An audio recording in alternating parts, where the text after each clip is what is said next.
Welcome gamers! Today we're going to take a look at Pac-Man Arrangement. This was first released to arcades by Namco back in 1996, and it was later ported to a number of home consoles as well. Now, the game features a 3D-like appearance for both the design of characters and stages in the game, with Pac-Man somewhat resembling his characterization as previously seen in Namco's earlier arcade title, Pacmania. Very similar indeed.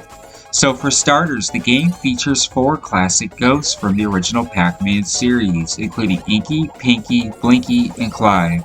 Pretty well expected, right? But there's also a 5th ghost in this game named Kinky, whom, as you're going to see here shortly, actually plays a very significant role in this game. So now let's go ahead and talk a little bit about the game's many features.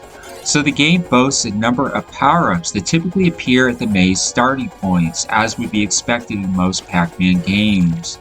Now, power-ups include a duplicated Pac-Man that can help to gobble up wandering ghosts from a distance. There's a speed-up maneuver, giving Pac-Man the ability to outpace any character on the screen.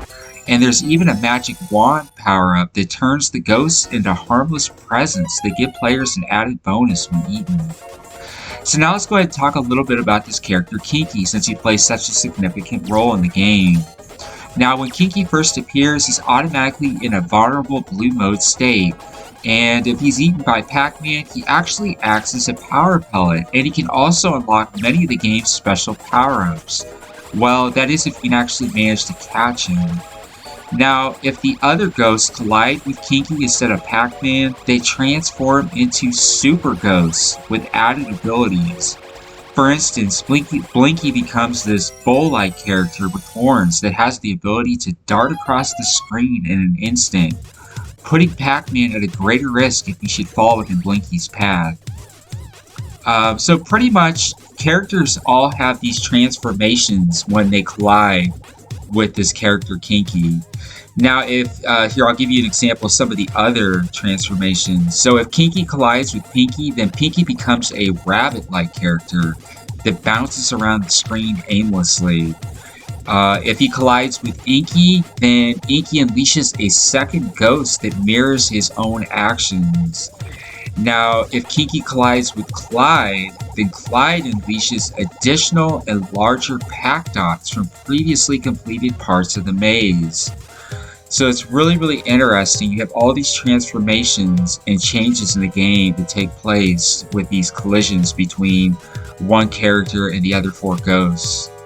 So something else to note about Kinky is that he's not easy to catch, and typically he winds around the maze at a very fast pace. At times you really have to predict his movements in order to even catch him at all. So now the game boasts some really cool props. Let's go ahead and talk a little bit about those. These are props that were not previously seen in most versions of Pac-Man. So besides the classic warp tunnels, which are pretty much in every maze in this game, there's dashing arrows that can propel Pac-Man across the screen at a high rate of speed. There's also these jump panels that can teleport Pac-Man to another area of the maze. So that's really cool. Bonus items, you have the typical fruits that you would expect to see in the Pac-Man game, along with a few very valuable items that greatly increase one's score, especially the padlock that delivers a whopping 8,000 points. Then there's a key that I believe gives 7,000 points, and there's even a Galaxian boss character logo that gives 5,000 points. Now, the game was later ported from the arcades to consoles, I believe back in the early 2000s. I think it was 2005. It was included with Namco's 50th Anniversary Collection on the PlayStation 2 and other consoles, and there was also released with Namco Classics Collection. I think this game should still be available on Xbox One today. So it's kind of similar in many ways to the Pac-Man Champion Edition, if you remember that game. That's been a really popular title over the last decade. I really did like the Championship Edition of Pac-Man and the variations of it, but this is by far my all-time favorite out of all Pac-Man games. This brought the game to a whole new level. They brought all these new features in that you did not have in previous versions.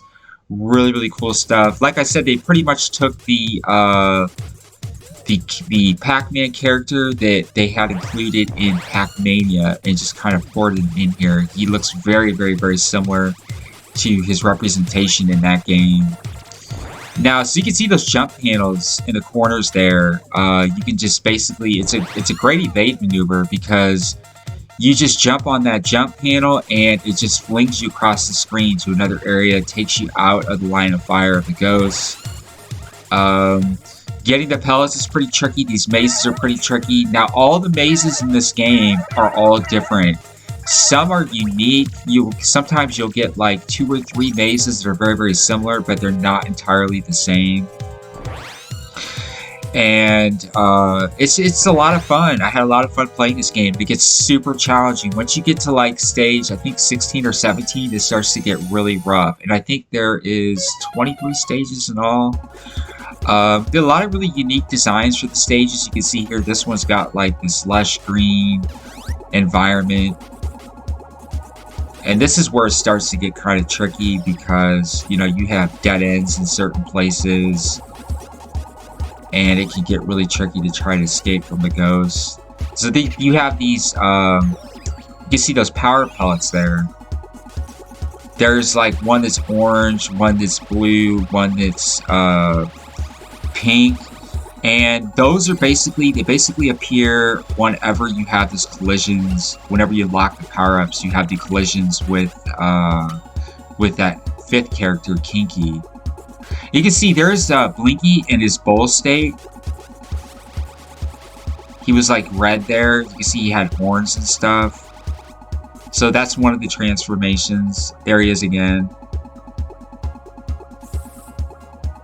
And he can dart all the way across the entire screen. So if you're in a line of fire, because some of the mazes have large, long openings, and he can just literally, he can attack you from across the entire screen. Now, these arrows that you see on the screen, those can be used to basically stun your ghosts. They can stun the ghosts. You just hit those arrows, and you can see you dash down. Now, it won't actually hurt them, but it'll just stun them. And it does slow them down, and it does get them out of your way. So it's a very, very useful maneuver to use. Just a lot of fun to play. A lot of fun with this game. If you played this game before, what did you think about it? Did you like this game? How do you think that this compares to the Championship Edition? I'd be really interested to hear your input in the comments below. If you like this video, please do consider giving a thumbs up and subscribing to stay up to date with our latest videos. I am going to go ahead and tune out now, but I'm going to continue to play the game. And you're welcome to continue to watch. And until next time, take care.